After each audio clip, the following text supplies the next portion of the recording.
¿qué tal?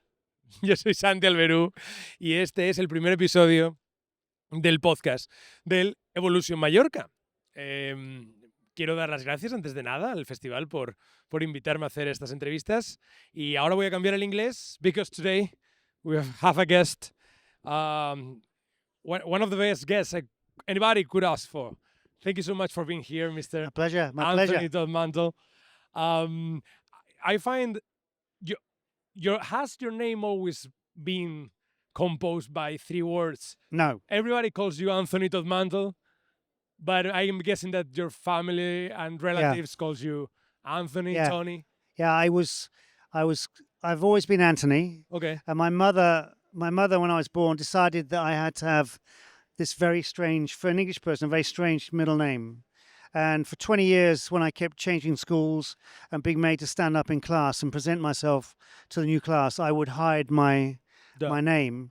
And then the teacher would say full name, and I'd say Anthony Mantle, and the teacher would say again, full name, please. As soon as I said the word Dod, the whole class collapsed in laughter. Okay. And I would be teased for the next 6 months. And that's because there was a very famous comedian in England called Ken Dodd, who had very funny hair, which I have. He had a big spot on his face with lots of hair on it. And he was a very popular but very odd-looking man. And I was, as a kid growing up, And that was scared and shy. So I wouldn't reveal my name to anybody until I got a bit older. And I've been ridiculed so many times. I went to Denmark and started growing up in a Danish society, a foreign country. And some of the first things that many, many beautiful blonde people said to me was, you have a beautiful name, Anthony Dod Mantle. So I had to sign all these documents. So I started writing my name, Anthony Dod Mantle. I looked at it and I thought, that's nice. So it's a stupid story. No, it's a lovely story. But it tells you how... I wasn't even expecting a story. No. I loved... I was so shy about my name. Dod was hidden. And my brother and sister have a normal name. I just have this name. And you've got people around the world in the film business calling themselves Von and Von, 3 names, 4 names. I just had this name always. Well, your name is great because not only suits you, not only has this lovely story, it is attached to you. You have one of the greatest careers in film, in cinema.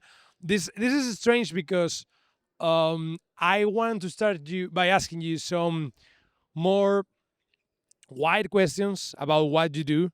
I know you've been a cinematographer for many, many years, but maybe there are some people listening to us or watching this that don't really know what a cinematographer is. So before we move on, how would you describe your work?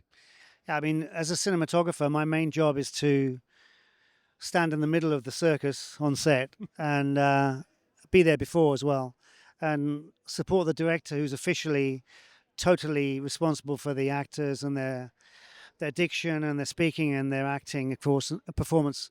And some directors are more visually capable than others. They're all different, but my job certainly is to protect him or her and see that everything that's done on the set as regards costume and performance and movement and lighting goes through the lens in the right way. When it hits my eyeball, I sign off and say that's okay. And then in the old days, they had to trust you because they wouldn't see anything until the next day. Now everybody's seeing everything all the time on Q-Take on their iPhone, so it's a different job. But it's being as close to the actors, especially being close to the actors. And I'm a cinematographer, but I like to operate the camera because I like to be close to the performers because I think it helps. And I think it's nice when they feel you're close to them. No disrespect to operators who work close to DOPs, but I generally get asked by my directors to operate. I think they want me to operate as long as I can walk. That makes sense. That's what I do. But that's our job. It's the visual language of the film. We will talk about actors. We will talk about how you operate your camera. But I wanted to also mention you have worked in many, many movies. You've worked for years with Danny Boyle, Thomas Winterberg, Harmony Korine, Lars von Trier, Ron Howard, and many, many others, some of the greatest. Is there a movie you think you would recommend someone to enjoy your work? Is there a piece of work you are is the first one that comes to mind when you tell somebody this is what I do? That's a hard question, you know. That's a hard one because I'm a bit like a hard disk or a processor in a computer. I I try and reboot from story to story, from film to film. Even if I'm working with a director I worked with before, I try and reboot and restart and recreate my alphabet. That's true. And I've always done that. I've always felt it was natural, not something I had to do, but it felt it was natural. And so all my films I've been part of are very different, and they each have a place in my heart. There are some that are less close to me than others, and Slumdog Tonight is certainly not because it won so many Oscars. It is a film that has a good balance of pathos, classical storytelling, and music and life. It's a celebration of life, and I think films that there are many good films that do not necessarily celebrate life. They actually can do other things than that. But films that do become good films and at the same time celebrate life are important. I think I've got a kind of melancholic, emotional, strong contact to Celebration, to Festen, because it kind of was it was kind of an experiment with a very dear friend of mine for 5 weeks. It was a small film, which I hold close to me because for other people who are trying to make films, it was made on a simple gadget, and it was a story that did well and gave me a life. It took me to Hollywood. It took me to the world. It took me to Danny.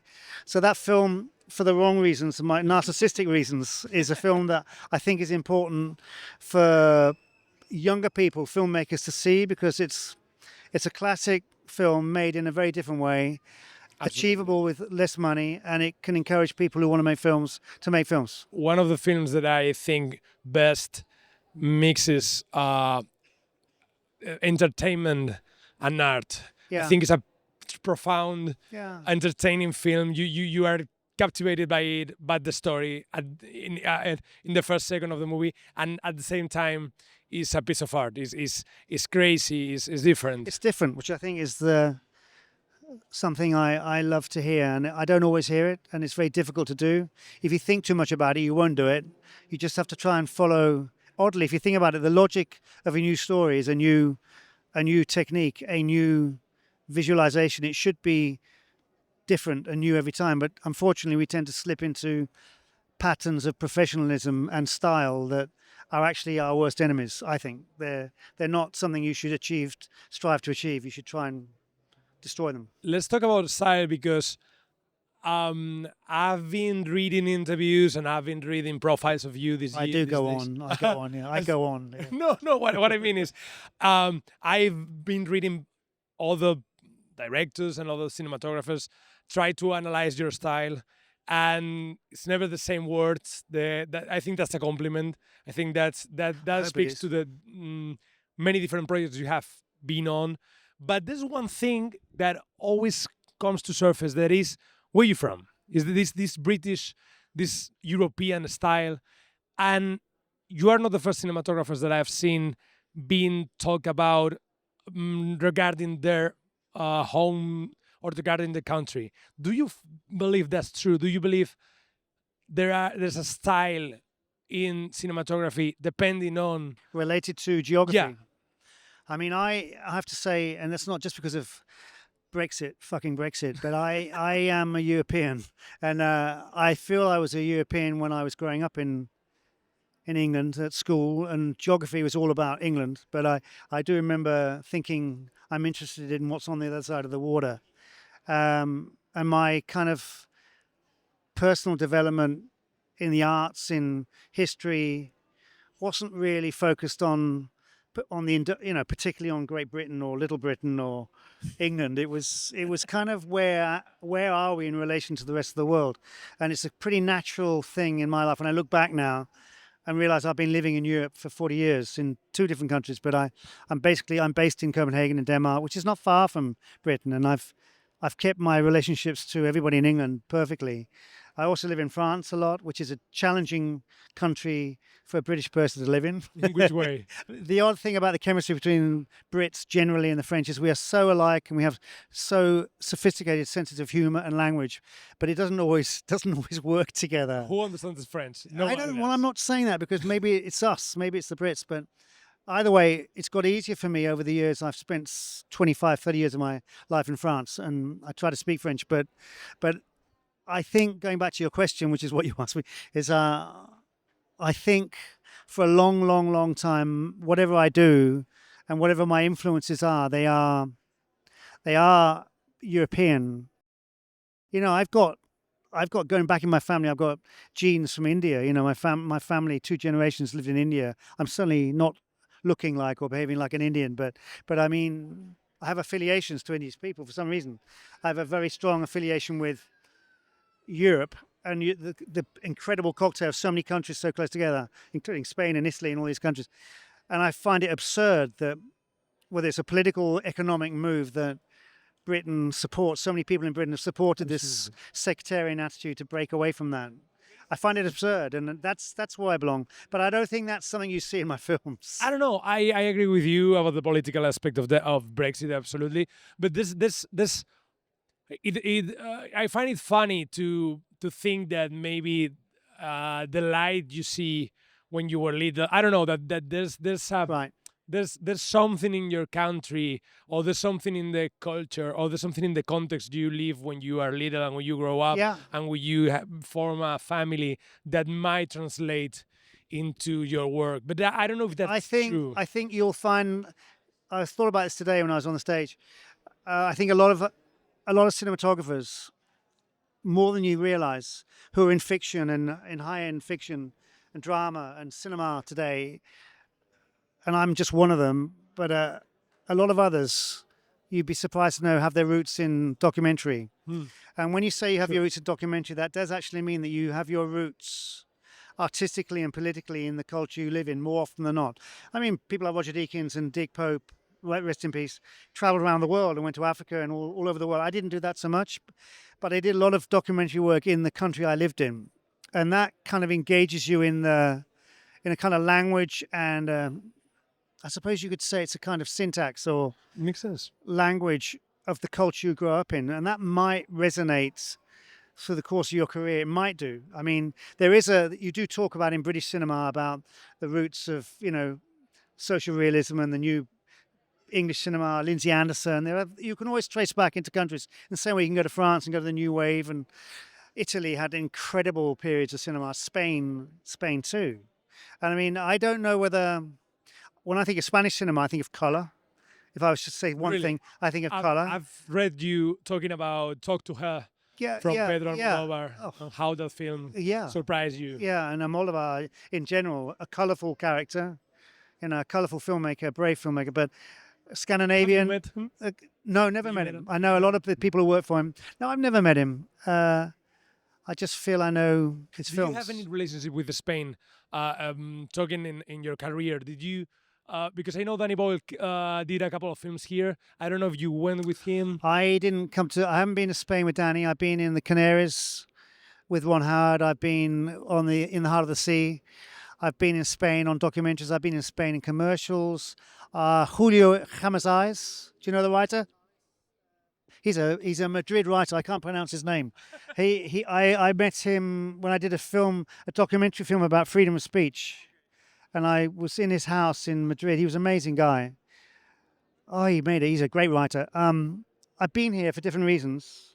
Your art. I mean, I'm drawn to your art. Obviously, Goya. For Jesus. I mean, You Goya. still think that we are a colorful Yeah. bunch? Even colorful though Goya, country? even though my favorite work with Goya was his black and white.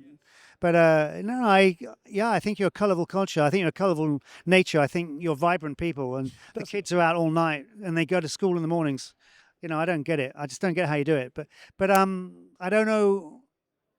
And I love the temperature of this place. I don't know Mallorca as well as I know mainland, but I've always been drawn to Spanish as a language as well. In the same way when I'm in Latin America, I feel comfortable because of Spanish. Do you speak any? Because I know you've been in. Yo hablo un poquito español.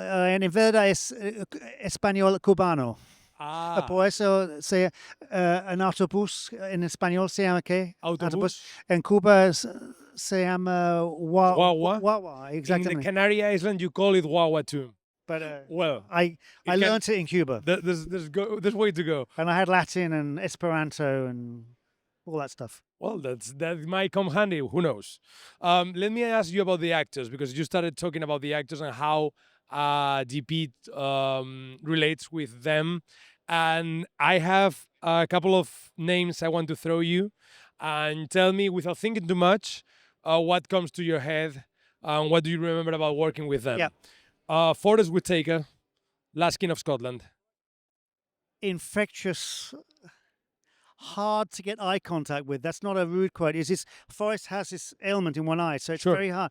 And it was my first experience working with what I consider an absolute A-list, magnificent performer, and so responsible for holding contact with him and experiencing that. That's not something I feel maybe I can say in public, but now I'm saying it to you. I adored Forrest. I loved his performance. He was so dedicated. He was probably my first international introduction to how devoted, I wouldn't call him method, but how devoted he was to that very difficult role as Idi Amin in a country only 40 years, 50 years after Idi Amin was ruling. And I mean, he was unforgettable and trusting. And it was quite interesting because I was shooting on celluloid and I had to do tricks with makeup to paint him a different color because Forrest has there's this kind of mixture between the redder skin of some African skin tones and the blue Pan American, they call it, or vice versa. I can't even remember. We had to color his skin to help me color the scenes correctly when he was standing in a picture in a two-shot next to one of the palest men on earth next to me, who is James McAvoy, who's from Scotland. Yes. And just doing two shots with Forrest with his green makeup on, which I had to change in color, Really? and this pale Englishman, Scotsman. It was difficult. So that's that's the first things to come back. Lovely. And I also remember staying in the hotel in Kampala, and I was in a lovely room with a view of the swimming pool, and I was doing the room service and enjoying life.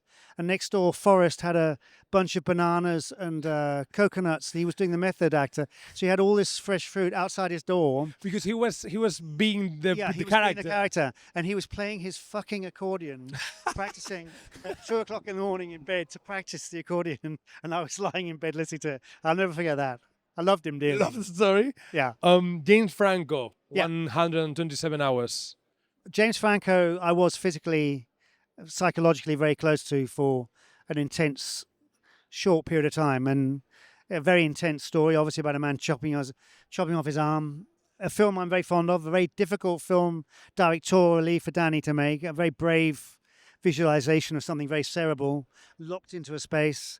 I remember being so close to him, you may know this story, but he'd always have a book in his pocket because he's very literary minded, and James would be there between these boulders, and I'd be there, and he'd spritz himself, or I'd help him spritz him with the makeup or the water. I'd hold his book. He'd hold my camera sometimes, pass it back and forth.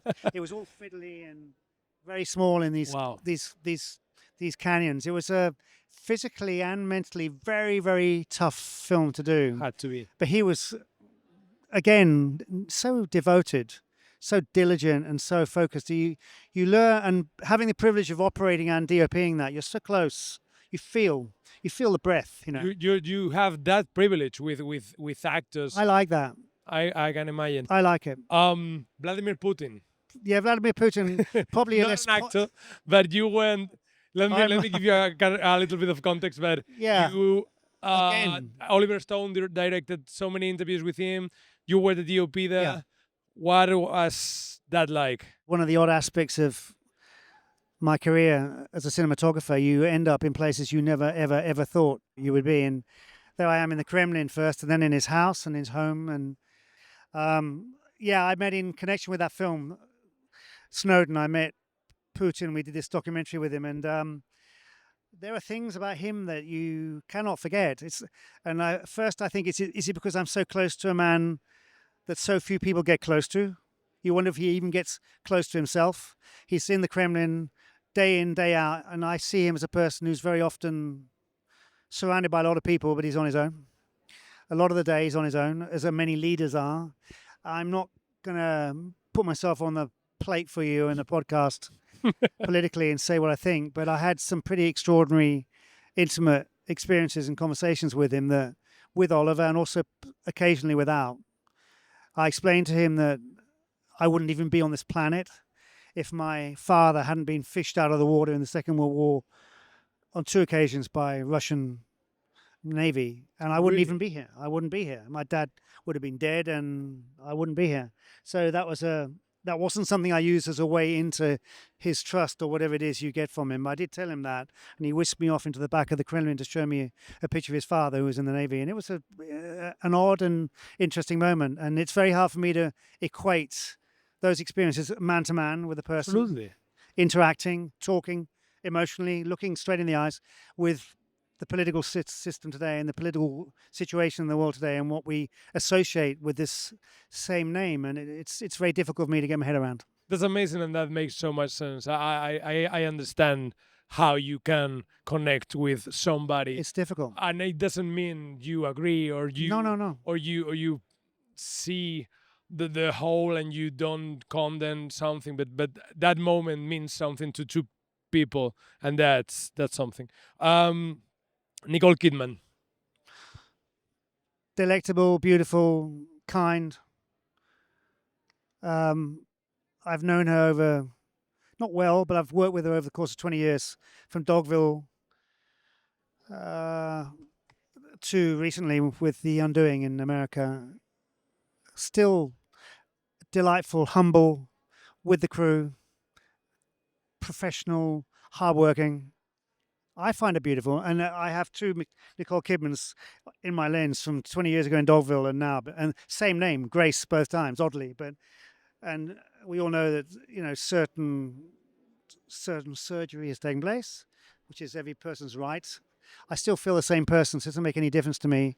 She was very kind to me. I worked with her when I was younger in my career, and I suddenly had this massive responsibility with Lars, where I had to often liaise more than I'm used to doing as a DOP, because sometimes Lars deliberately doesn't say so much, and I'm there for the actors.